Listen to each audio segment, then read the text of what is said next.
Hello. நானே எப்படியாவது கொஞ்சம் கொஞ்சமாக காசு சேர்த்து ஒரு ஜிம் எக்யூப்மெண்ட்டு கொஞ்சம் நம்ம வீட்டிலேருந்து பண்ணுற மாதிரி ஒன்று வாங்கிடலான்னு ஒரு ஐடியா பண்ணியிருக்கேன். ஏற்கனவே இது யோசிச்சு இந்தமாரி வாங்கணும் அப்படின்னு சொல்லிட்டு அப்புறம் கொஞ்சம் தான் காசு கிடச்சிது. அப்புறம் கொஞ்சம் வாங்கினேன். சரி, இப்படி சின்னதாக கொஞ்சம் கொஞ்சமாக வாங்கிட்டு இருக்கிறது கொஞ்சம் காசு சேர்த்து கொஞ்சம் அப்படியே ஒரு ஒரு ஒரு 1,00,000 ரூபாய்க்குள்ளே ஒரு செட்டப் அப்படியே மல்டி ஃபங்க்ஷனல் மாரி வாங்கிடலாம் அப்படின்னு ஒரு பிளான் பண்ணி யோசித்து ஃபிக்ஸ் பண்ணியிருக்கேன். வாங்கிடணும், எப்படியாவது வாங்கணும்னு சொல்லி ஒரு ஐடியா.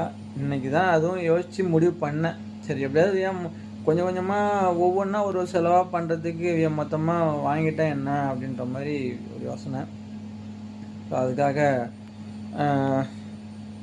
இந்த மாதிரி இருந்தால் நல்லாயிருக்கும் அப்படின்னு சொல்லி ஒரு ஃபோட்டோ ஒன்று இருக்குது. நான் அதை ஆட் பண்ணுறேன் பாருங்கள்.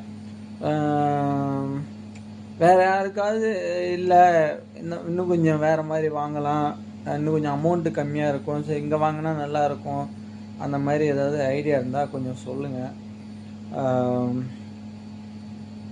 சரிங்களா? ஏன்னா இது ₹1 ₹2 அந்த மாதிரி கிடையாது.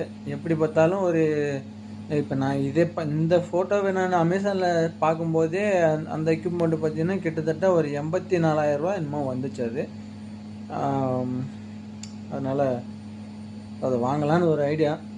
ஆனால் எப்போ வாங்குவேன்னு தெரியாது. எனக்கு தெரிஞ்சு ஒரு நெக்ஸ்ட் இயரில் வாங்கிடணும், இதே மே மாதத்துக்குள்ளே வாங்கிடலான்னு ஒரு எண்ணம். வாங்கிடணும்னா வாங்கி ஆகணும். அந்த ஃபோட்டோவை மட்டும் நான் ஆட் பண்ணிட்டேன்.